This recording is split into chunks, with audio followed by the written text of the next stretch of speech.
وہ جہاں خیمہ زن ہوا تھا اس سے کچھ دور ایک بستی تھی جس میں زیادہ تر مسلمان اور کچھ سوڈانی حبشی رہتے تھے۔ اس بستی میں ایک مسجد بھی تھی جہاں کا امام ایک خاموش طبیعت انسان تھا۔ ایک جوان سال آدمی کوئی 1.5-2 مہینوں سے اس کے پاس دینی تعلیم حاصل کرنے آیا کرتا تھا۔ یہ آدمی جو اپنا نام محمود بن احمد بتاتا تھا کسی دوسری بستی سے مسجد میں جایا کرتا تھا۔ اس کی دلچسپی امام مسجد اور اس کے علم کے ساتھ تھی، مگر اس کی ایک دلچسپی اور بھی تھی۔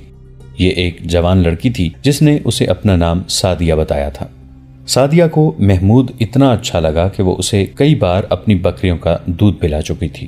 اس کی پہلی ملاقات بستی سے دور ایک ایسی جگہ ہوئی تھی جہاں سعدیہ اپنی 4 بکریاں اور 2 اونٹ چرانے اور انہیں پانی پلانے کے لیے لے گئی تھی۔ محمود وہاں پانی پینے کے لیے رکا تھا۔ سعدیہ نے اس سے پوچھا کہ وہ کہاں سے آیا ہے اور کہاں جا رہا ہے۔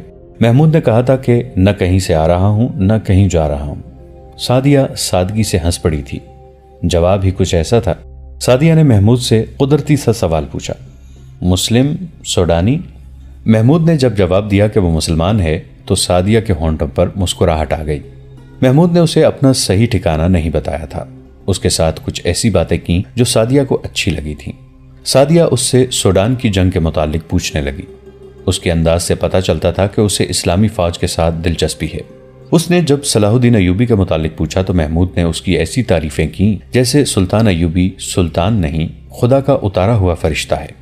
سعدیہ نے پوچھا، کیا صلاح الدین ایوبی اس سے زیادہ مقدس اور برگزیدہ ہے جو آسمان سے اترا ہے اور مرے ہوئوں کو زندہ کر دیتا ہے؟ صلاح الدین مرے ہوئوں کو زندہ نہیں کر سکتا، محمود نے جواب دیا۔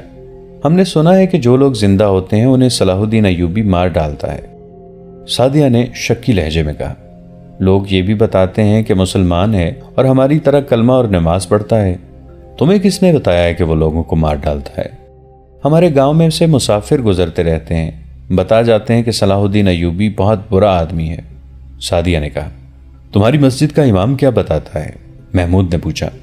وہ بہت اچھی باتیں بتاتا ہے، سعدیہ نے کہا۔ وہ سب کو کہتا ہے کہ صلاح الدین ایوبی اسلام کی روشنی سارے مصر اور سوڈان میں پھیلانے آیا ہے اور اسلامی خدا کا سچا دین ہے۔ محمود اس کے ساتھ اسی موضوع پر باتیں کرتا رہا تھا۔ سعدیہ سے اسے پتہ چلا کہ اس کے گاؤں میں ایسے آدمی آتے رہتے ہیں جو اپنے آپ کو مسلمان بتاتے ہیں مگر باتیں ایسی کرتے ہیں کہ کئی لوگوں کے دلوں میں اسلام کے خلاف شکوک پیدا ہو گئے ہیں۔ محمود نے سعدیہ کے شکوک رفع کر دیے اور اپنی ذات، میٹھی زبان اور شخصیت کا اس پر ایسا اثر پیدا کیا کہ سعدیہ نے بےتابی سے کہا کہ وہ اکثر یہیں بکریاں چرانے آیا کرتی ہے اور محمود جب کبھی ادھر آئے اسے ضرور ملے۔ محمود اسے جذبات اور حقائق کے درمیان بھٹکتا چھوڑ کر اس کے گاؤں کی طرف چلا گیا۔ سعدیہ یہ سوچتی رہ گئی کہ وہ کون ہے، کہاں سے آیا ہے اور کہاں جا رہا ہے۔ اس کا لباس اسی علاقے کا تھا مگر اس کی شکل و صورت اور اس کی باتیں بتاتی تھیں کہ وہ اس علاقے کا رہنے والا نہیں۔ سعدیہ کے شکوک صحیح تھے۔ محمود بن احمد دیہاتی علاقے کا رہنے والا نہیں تھا، سکندریہ شہر کا باشندہ تھا اور وہ علی بن سفیان کی داخلی جاسوسی انٹیلیجنس کا ایک ذہین کارکن تھا۔ وہ کئی مہینوں سے اپنے فرض کی ادائیگی کے لیے سرحدی دیہات میں گھوم پھر رہا تھا۔ اس نے کھانے پینے اور رہنے کا انتظام خفیہ رکھا ہوا تھا۔ اس کے ساتھ چند اور جاسوس تھے جو اس علاقے میں پھیلے ہوئے تھے۔ وہ کبھی کبھی اکٹھے ہوتے اور ان کے جو مشاہدات ہوتے وہ اپنے کسی ایک ساتھی کے سپرد کر کے اسے قاہرہ بھیج دیتے تھے۔ اس طرح علی بن سفیان کے شعبے کو پتہ چلتا رہتا تھا کہ سرحدی علاقے میں کیا ہو رہا ہے۔ محمود بن احمد کو سعدیہ مل گئی تو اس نے اس لڑکی کے ساتھ بھی ایسے باتیں کی جن سے اسے گاؤں اور گرد و پیش کے علاقے کے لوگوں کے خیالات کا علم ہو سکتا تھا۔ اس نے سعدیہ کے گاؤں کی مسجد کے امام کے متعلق خاص طور پر پوچھا تھا۔ وجہ یہ تھی کہ دور گاؤں میں اس نے ایسے امام مسجد دیکھے تھے جو مشکوک سے لگتے تھے۔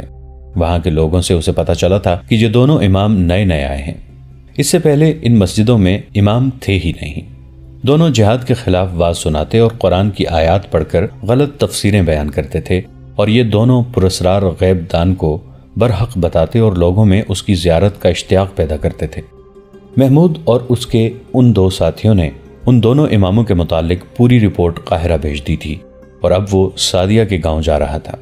اسے یہ سن کر بہت خوشی ہوئی تھی کہ اس گاؤں کا امام سلطان ایوبی کا مرید اور اسلام کا علم بردار ہے۔ اس نے اسی مسجد کو اپنا ٹھکانہ بنانے کا فیصلہ کر لیا۔ وہ مسجد میں گیا اور امام سے ملا۔ اپنا جھوٹا تعارف کرا کے اس نے کہا کہ وہ مذہبی علم کی تلاش میں مارا پھر رہا ہے۔ امام نے اسے تعلیم دینے کا وعدہ کیا اور اسے مسجد میں ہی رہنے کی پیشکش کی۔ محمود مسجد میں قید نہیں ہونا چاہتا تھا۔ اس نے امام سے کہا کہ وہ 2-3 روز بعد اپنے گھر جایا کرے گا۔ اس نے امام کو بھی اپنا نام نہیں بتایا تھا۔ امام نے اس سے نام پوچھا تو اس نے کچھ اور نام بتا دیا۔ یہ پوچھا کہ وہ کہاں کا رہنے والا ہے تو اس نے دور کسی سرحدی گاؤں کا نام بتایا۔ امام مسکرایا اور آہستہ سے بولا، محمود بن احمد، مجھے خوشی ہوئی ہے کہ تم اپنے فرائض سے بے خبر نہیں۔ سکندریہ کے مسلمان فرض کے پکے ہوتے ہیں۔ محمود ایسا چونکا جیسے بیدک اٹھاؤ۔ وہ سمجھا کہ یہ امام صلیبیوں کا جاسوس ہے، لیکن امام نے اسے زیادہ دیر تک شک میں نہ رہنے دیا اور کہا، میں محسوس کرتا ہوں کہ مجھے کم از کم تمہارے سامنے اپنے آپ کو بے نقاب کر دینا چاہیے۔ میں تمہارے ہی محکمے کا آدمی ہوں۔ میں تمہارے تمام ساتھیوں کو جو اس علاقے میں ہیں جانتا ہوں۔ مجھے تم میں سے کوئی بھی نہیں جانتا۔ میں محترم علی بن سفیان کے اس عملے کا آدمی ہوں جو دشمن پر نظر رکھنے کے ساتھ ساتھ اپنے جاسوسوں پر بھی نظر رکھتا ہے۔ میں امام بن کر جاسوسی کا کام کر رہا ہوں۔ پھر میں آپ کو دانش مند آدمی نہیں کہوں گا، محمود بن احمد نے کہا۔ آپ نے جس طرح میرے سامنے اپنے آپ کو بے نقاب کیا ہے، اس طرح آپ دشمن کے کسی جاسوس کے سامنے بھی بے نقاب ہو سکتے ہیں۔ مجھے یقین تھا کہ تم میرے آدمی ہو، امام نے کہا۔ ضرورت ایسی آ پڑی ہے کہ تمہیں اپنا اصلی روپ بتا دینا ضروری سمجھا۔ میرے ساتھ 2 محافظ ہیں جو یہاں باشندوں کے بحروپ میں گاؤں میں موجود رہتے ہیں۔ مجھے زیادہ آدمیوں کی ضرورت ہے۔ اچھا ہوا کہ تم آ گئے۔ اس گاؤں میں دشمن کے تخریب کار آ رہے ہیں۔ تم نے اس آدمی کے متعلق سنا ہوگا جس کے متعلق مشہور ہو گیا ہے کہ وہ مستقبل کے اندھیرے کی خبر دیتا ہے اور مرے ہوں کو زندہ کرتا ہے۔ یہ گاؤں بھی اس کی اندیکھی کرامات کی زد میں آ گیا ہے۔ میں نے گاؤں والوں کو شروع میں بتایا تھا کہ یہ سب جھوٹ ہے اور لاشوں میں کوئی انسان جان نہیں ڈال سکتا، مگر اس کی شہرت کا جادو اتنا سخت ہے کہ لوگ میرے خلاف ہونے لگے۔ میں سنبھل گیا کیونکہ اس مسجد سے نکلنا نہیں چاہتا تھا۔ مجھے ایک اور اڈے اور ٹھکانے کی ضرورت ہے۔ یہاں کے گمراہ کیے ہوئے لوگوں کو اسلام کا سیدھا راستہ بھی دکھانا ہے۔ 15-20 روز گزرے، رات کو 2 آدمی میرے پاس آئے۔ میں اکیلا تھا۔ ان دونوں کے چہروں پر نقاب تھے۔ انہوں نے مجھے دھمکی دی کہ میں یہاں سے چلا جاؤں۔ میں نے انہیں کہا کہ میرا اور کوئی ٹھکانہ نہیں۔ انہوں نے کہا کہ اگر یہاں رہنا چاہتے ہو تو درس بند کر دو اور اس کی باتیں کرو جو آسمان سے آیا ہے اور خدا کا سچا مذہب لایا ہے۔ میں دونوں کا مقابلہ کر سکتا تھا۔ ہتھیار ہر وقت اپنے پاس رکھتا ہوں، لیکن میں لڑ کر قتل کر کے یا قتل ہو کر اپنا فرض پورا نہیں کر سکتا تھا۔ میں نے عقل سے کام لیا اور انہیں یہ تاثر دیا کہ آج سے وہ مجھے اپنا آدمی سمجھیں۔ انہوں نے کہا تھا کہ اگر میں ان کی باتوں پر عمل کروں گا تو مجھے انعام یہ ملے گا کہ مجھے قتل نہیں کیا جائے گا، دوسرا یہ کہ مجھے اشرفیاں دی جائیں گی۔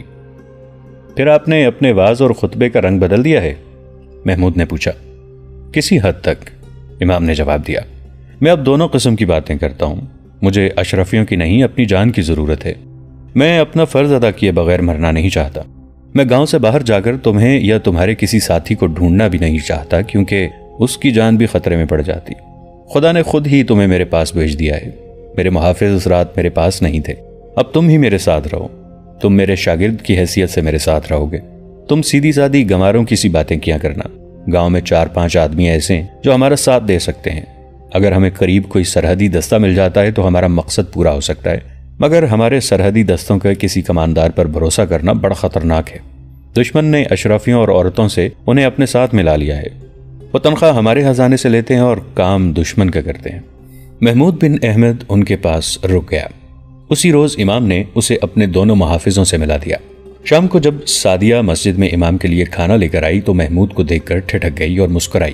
محمود نے پوچھا، میرے لیے کھانا نہیں لاؤ گی؟ سعدیہ کھانا امام کے حجرے میں رکھ کر دوڑی گئی اور روٹی کے ساتھ ایک پیالے میں بکریوں کا دودھ بھی لے آئی۔ وہ چلی گئی تو امام نے محمود سے کہا، یہ اس علاقے کی سب سے زیادہ خوبصورت لڑکی ہے، ذہین بھی ہے اور کم عمر بھی۔ اس کا سودا ہو رہا ہے۔ سودا یا شادی؟ سودا، امام نے کہا۔ تم جانتے ہو کہ ان لوگوں کی شادی دراصل سودا ہوتی ہے، مگر سعدیہ کا سودا ہو رہا ہے۔ ہمیں اس کے متعلق پریشان نہیں ہونا چاہیے تھا، لیکن خریدار مشکوک لوگ ہیں۔ وہ یہاں کے رہنے والے نہیں۔ یہ وہی لوگ معلوم ہوتے ہیں جو مجھے دھمکی دے گئے ہیں۔ تم اچھی طرح سمجھ سکتے ہو کہ وہ اس لڑکی کو اپنے رنگ میں رنگ کر ہمارے خلاف استعمال کریں گے۔ اس لیے اسے بچانا ضروری ہے، اور اس لیے بھی اسے بچانا ضروری ہے کہ یہ لڑکی مسلمان ہے۔ ہمیں سلطنت کے ساتھ ساتھ سلطنت کی بچیوں کی عصمت کی حفاظت بھی کرنی ہے۔ مجھے امید ہے کہ یہ سودا نہیں ہو سکے گا۔ سعدیہ کے باپ کو میں نے اپنا مرید بنا رکھا ہے، لیکن وہ غریب اور تنہا آدمی ہے اور رسم و رواج سے بھاگ بھی نہیں سکتا۔ بہرحال سلطنت اور سعدیہ کی عصمت کے محافظ ہمارے سوا کوئی نہیں۔ اس کے بعد محمود امام کا شاگرد بن گیا۔